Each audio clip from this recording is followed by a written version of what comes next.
Hi, everyone. When I was 17, I went to EFY. And while I was at EFY, we had the opportunity to listen to a lot of different speakers. And the speakers would be in sessions that would happen at the same time as other speakers. So you got to choose which speaker you wanted to go to.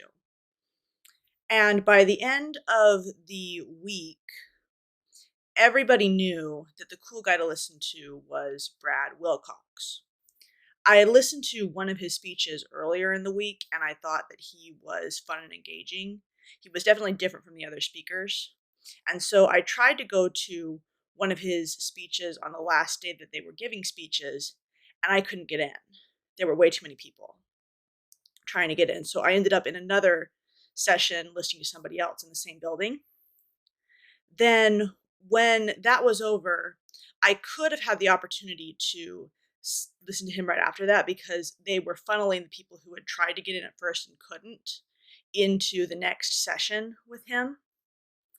But at that point, I had this other speech that I wanted to go to more because of the topic interested me.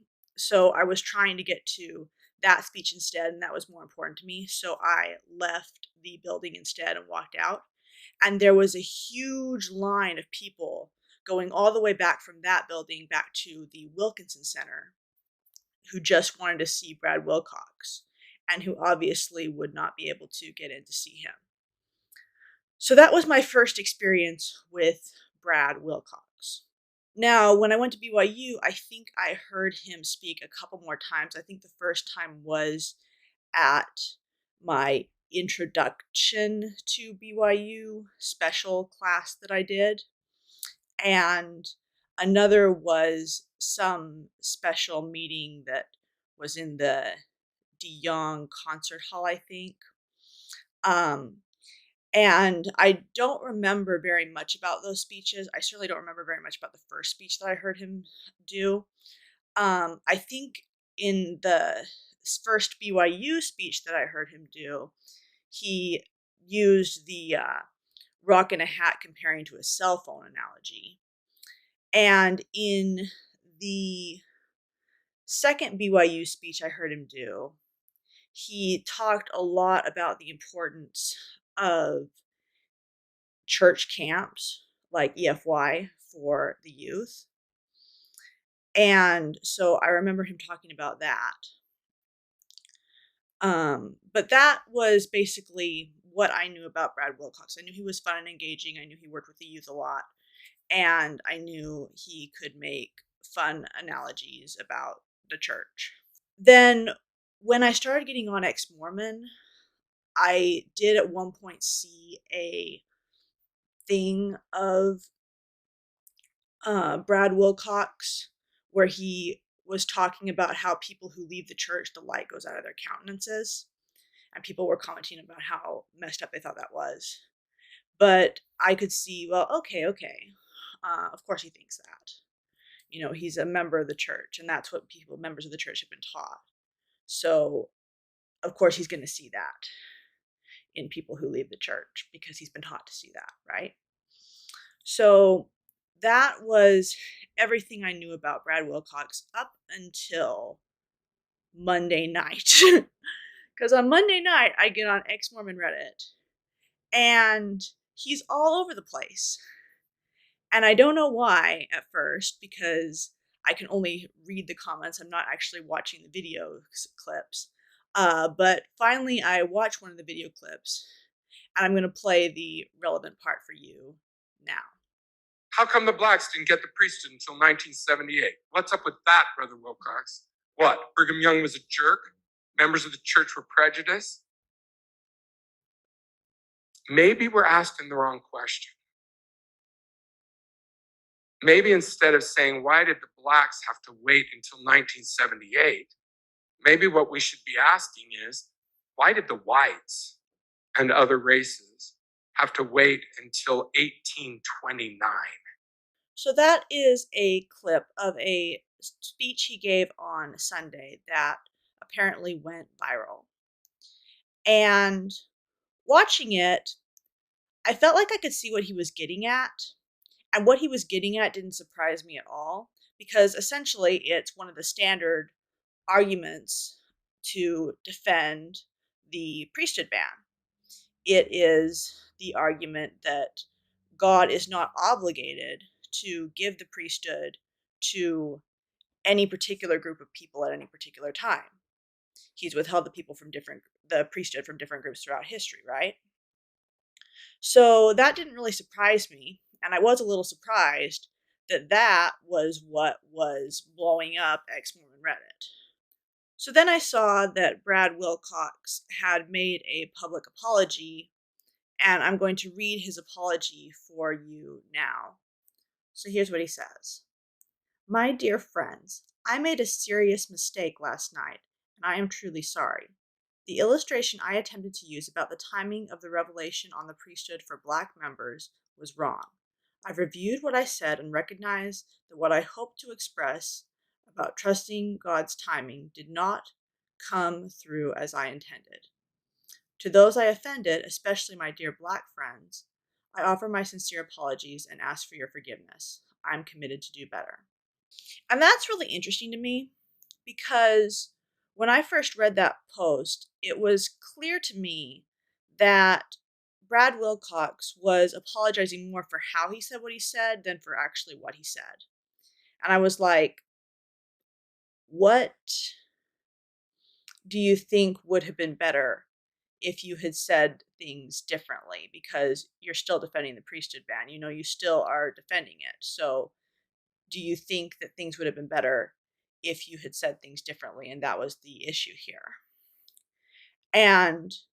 But now that I've had a couple of days to think about this, I actually think that that might have been a significant part of the issue that people are having with this particular moment in his speech. And I want to explain my thought process on that and on what I think he would definitely do differently at the very minimum if he was giving that speech again. First, he would probably say black people instead of the blacks.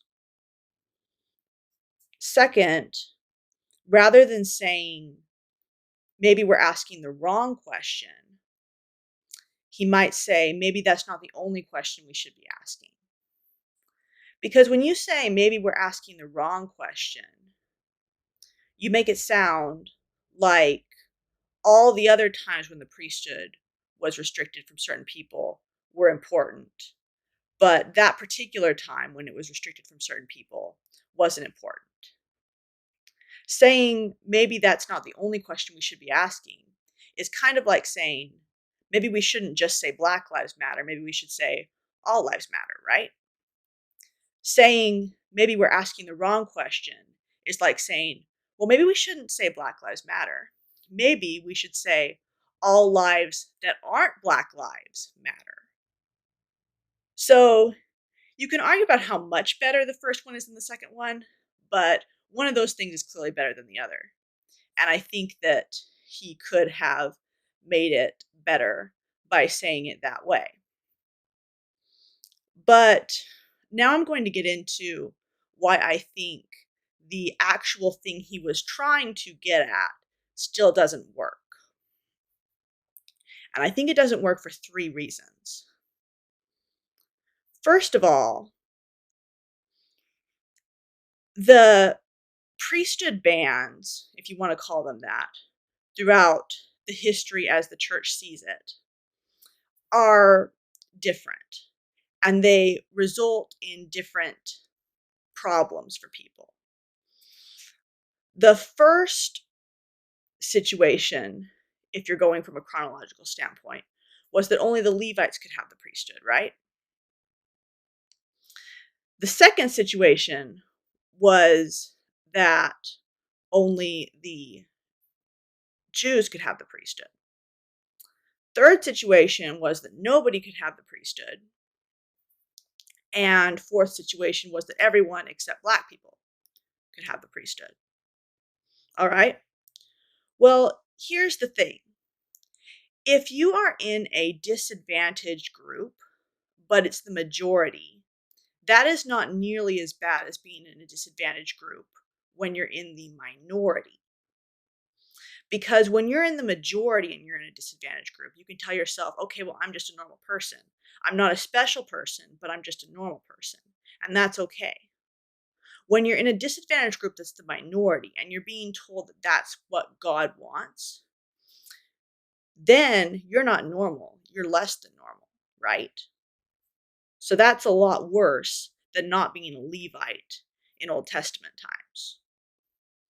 It causes a lot more psychological damage to be in that situation than not being a Levite in Old Testament times.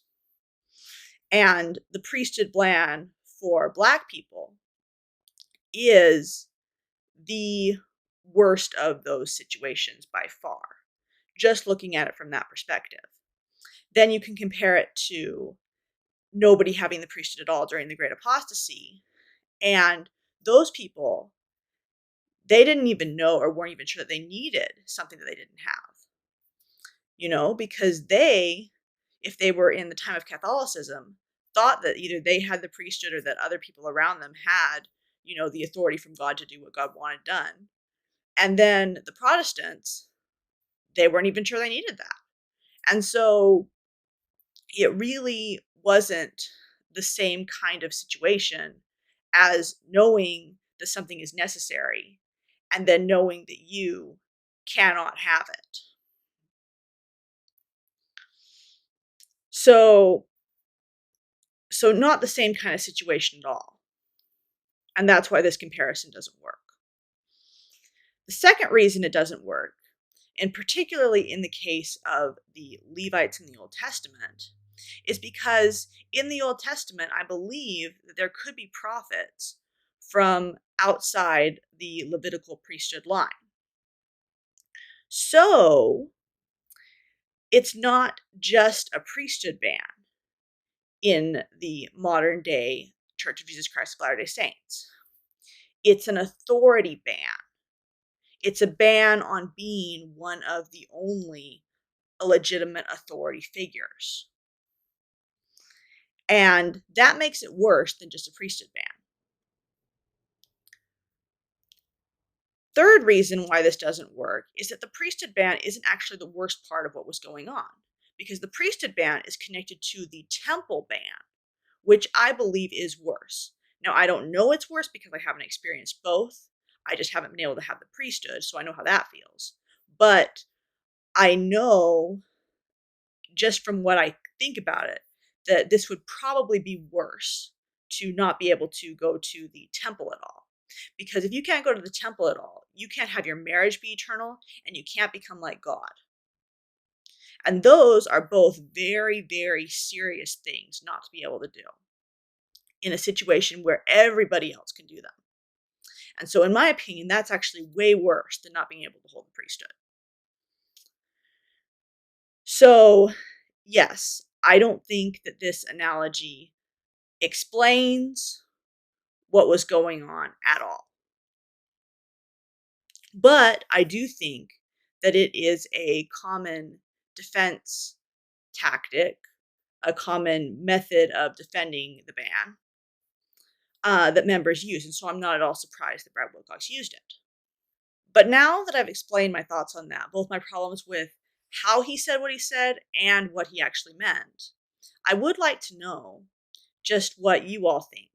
Whether you think that it was how he said what he said that caused most of the outrage, or whether it was what he meant that caused most of the outrage. I'm really curious because I'm not sure which one actually contributed most to the pushback that he got. So at this point, I have shared the core of my personal perspective on what happened with Brad Wilcox.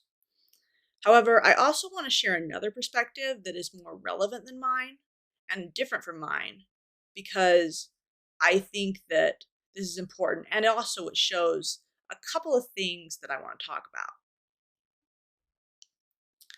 This is a post from another Reddit user, and it is titled "Angry Black Man Rant Coming in 3, 2, 1."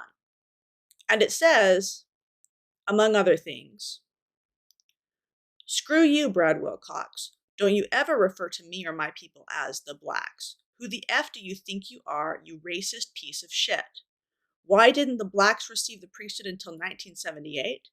Actually, in the days of the pedophile brother Joe, he gave black people that made up power, but it was later taken away by another racist pedophile. Scrolling down to other stuff, it says, I hate you. I hate the church you represent. I hate everything you stand for and believe in. You disgust me.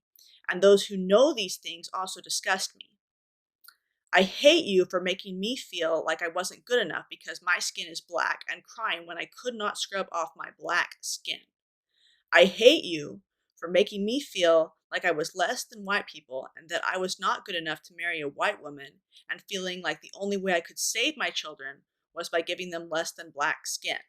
I hate you for the time my big brother called me an Uncle Tom and not knowing then what he meant by it, but knowing now that he was right. I hate you for brainwashing me into giving away 2 years of my life being your token black guy and using me to convince other black people to join your racist cult. I hate you for manipulating me and making me justify racist teachings and doctrines and convincing myself that I was wrong for not fully accepting them. I hate you for making my wife believe that there was something wrong with me for being angry at Mormon doctrine book and justifying its content. I hate you for holding my family hostage in your cult and making them believe in lies, gaslighting, and fabricated stories.